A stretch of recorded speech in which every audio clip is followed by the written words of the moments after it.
Hey guys, it's Chelsea from The Financial Diet, and this week's video is brought to you by Lingoda. And I am coming to you from a place that is probably not very familiar to you if you watch this channel, and that is because I am not in my apartment. I'm not even in New York. Hell, I'm not even in America. I'm in France. As many of you guys have been probably following along, my husband has had some immigration issues this year and we were separated for a while, but now we're together and I'm here. But don't worry, I'll be back stateside soon enough. And today, whether you are on one side or the other of the Atlantic, I wanted to talk to you about some underrated job skills you probably already have. When you're hunting for a job, which for many of us is the case this year, it can be easy to feel intimidated by all of the various terms and requirements that employers are often listing. Things like engaging, innovating, data-driven, 5+ years experience can all feel like blockades between you and the job that you want. But before you fall into the black hole of intimidation, remember that the vast majority of skills you probably need are ones you either already have or could very much acquire. You may have never used a P&L management tool, for example, before, but that is by no means a reason to say you couldn't do it. And for example, if in the context of an interview, you are asked if you know a specific piece of software that you may not personally know, it's always an option to say that you have not familiarized yourself with this particular piece of software, but that you are familiar with X, Y, and Z things that are inherent to that software, the skills that it implies. For example, you may not know Photoshop, but you could have used other image editing tools and are familiar with creating imagery for digital use. For many potential employers, it's not so much a specific tool, it's more the underlying skills beneath that tool and what it implies about your work. And being someone who is curious, eager, and quick to learn is an invaluable skill in every job. Because at the end of the day, even the perfect candidate isn't going to be proficient at everything. So much of the job hunt is about playing up the skills that you already have and that are often underrated, even by the job seeker applying. So when you're heading into your next interview or application, here are a few under-the-radar skills you are going to want to hype up. Number 1 is thinking ahead. If you're the type of person who often thinks in terms of, well, this is good now, but where will it be in a month, a year, etc., or who looks at a particular choice or solution and thinks about it in terms of its long-term sustainability, that is a huge asset. Many people are easily distracted by short-term wins and things that provide easy answers to immediate problems. But when you're able to think about something in terms of how it scales or how it can be sustainable long-term, you are already demonstrating a higher level of thinking that many people tend not to click into. This is especially useful thinking for moving up any kind of corporate ladder because the longer-term thinkers tend to be rewarded by longer-term, bigger scope projects. Number 2 is your curiosity. One of the most valuable skills anyone can have is being a creative, curious, dynamic thinker. Being someone who is constantly looking beyond the scope of what their specific domain is, who looks to see what the implications of one action might be on a completely different discipline or sector, and who wants to understand things beyond just their rote day-to-day, is someone who's going to be a very valuable person in any structure. It's so easy for people to get narrow, laser focused on just the tasks they're given and recreating those tasks every day, even if their formula doesn't necessarily make sense for the problem at hand. Being a nimble, curious thinker who can get beyond just the immediate day-to-day tasks means being much more adapted to solving unexpected problems. Number 3 is being empathetic. Ultimately, in nearly every job you're going to do, how you communicate is going to be an enormous part of your success or failure at that job.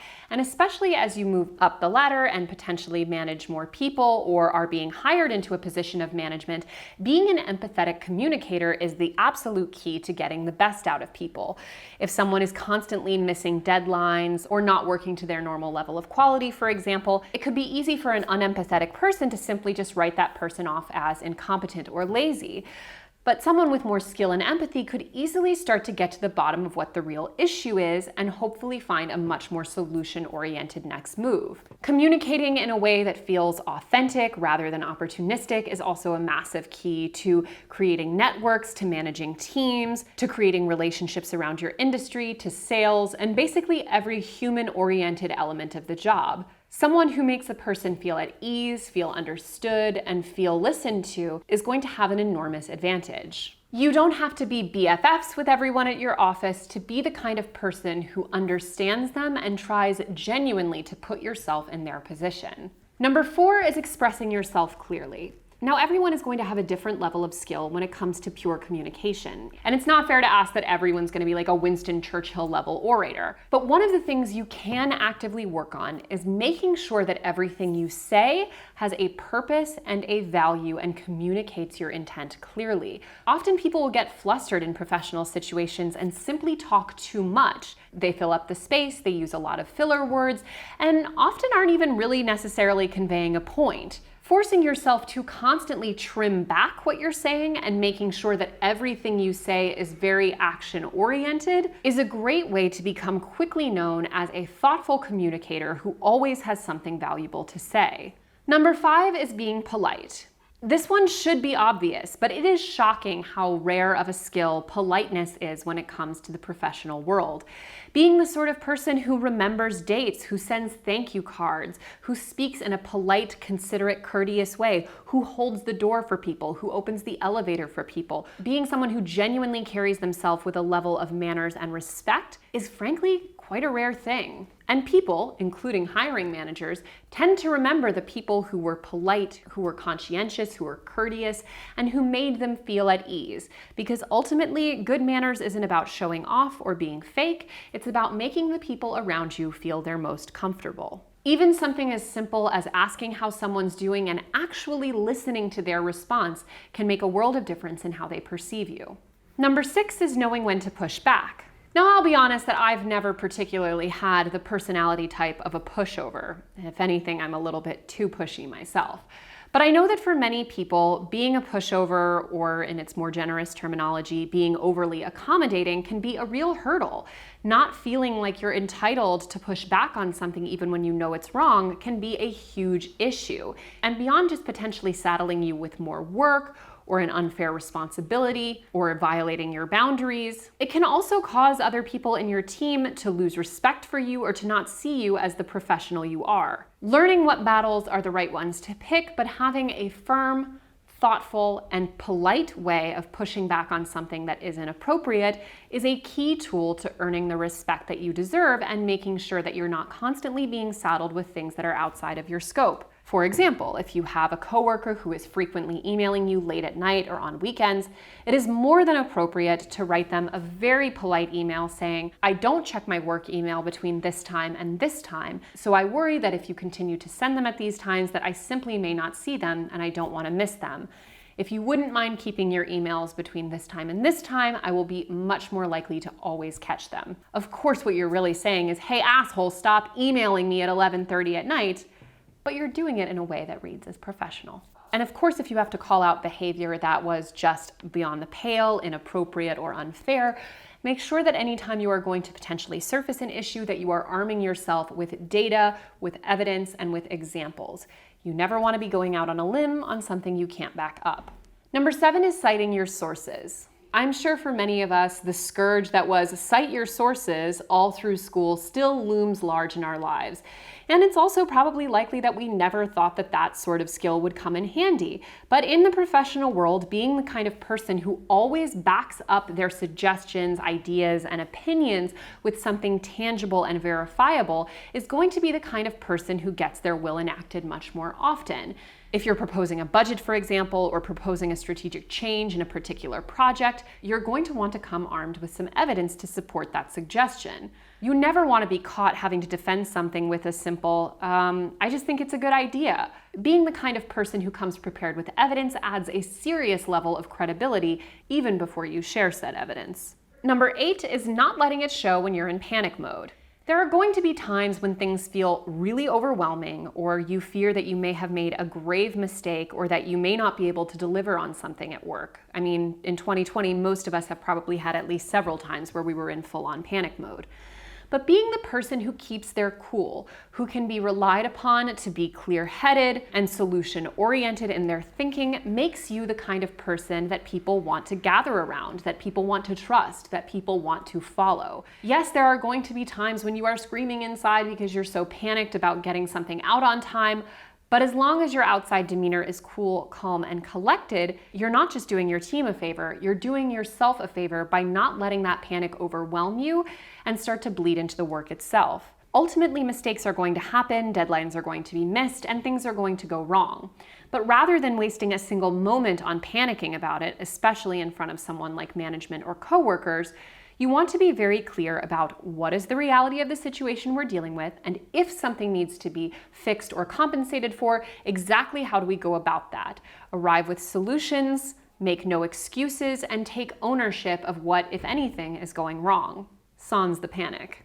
Number 9 is knowing how to present information. Someone who is able to communicate a complicated idea clearly or to illustrate a nuanced idea with an easy-to-understand metaphor is someone with a huge advantage. Practicing at home the various ways of pitching an idea or explaining your rationale or following up a suggestion is a great way to start making sure that when you are explaining something, you are always giving your best case. This is the perfect kind of thing to practice with a friend, for example, before a big pitch. Being the kind of person who can clearly and thoughtfully coalesce an idea into a simple to understand soundbite means being much more likely to sell through your ideas. Lastly, number 10 is knowing when to let it go. It can be so easy sometimes in the professional sphere to feel like every hill is a hill worth dying on. Sometimes your coworker messes something up and maybe you feel like they didn't get sufficiently called out for it, or maybe you feel like you ended up taking on some of the heat for it unfairly. And yeah, that sucks and can sometimes feel really unsatisfying. But in the longer term, learning to not sweat the small stuff and to be okay with just focusing on yourself and not being too worried about what other people are doing or how they're being perceived is a very valuable thing. You never want to be seen as the sort of person who holds grudges or who picks every battle or who's a tattletale to management. You want to be so focused on doing a good job yourself that the work speaks for itself and you don't have to feel in competition with people you work with. Yes, sometimes, as mentioned before, it is fair and right and the professional thing to do to speak up and push back, but oftentimes the more professional thing is simply to let it go, and if the person is messing up, let that work eventually speak for itself too. Ultimately, you probably have an enormous amount of skills at your disposal that you haven't learned to properly sell yet, or even haven't been valuing enough yourself. When you go into your next job search or continue the current one, make sure to be presenting yourself for all the valuable, underrated skills you have, rather than just sticking to the 4 most common ones that you tend to see on job listings. And if you've been looking to add one more valuable skill to your arsenal, I highly recommend checking out Lingoda. If you've been wanting to learn a new language, you should check out the online language sprint offered by Lingoda. Lingoda is offering up to 100% cash back on their Super Sprint program. If you attend 30 classes a month for 3 months and follow their guidelines, 100% of your tuition will be refunded to you. You can also go for the Sprint program and attend 15 classes a month for 3 months and get up to 50% cash back. You can choose from Spanish, French, German, English, and Business English, and classes are available at every level. After 3 months of intensive learning, you'll learn how to express yourself and your personality in your new language. The Lingoda method is shown to boost fluency more effectively than any other online language learning system. The sign-up period for their Sprint program is now reopened, and you can join through September 18th. The Sprint will start on September 23rd. So click the link in our description to get started, and use our voucher code SCHOOL108 to get $11 off your first month's tuition. So as always, guys, thank you for watching, and don't forget to hit the subscribe button and to come back every Monday, Tuesday, and Thursday for new and awesome videos. Au revoir!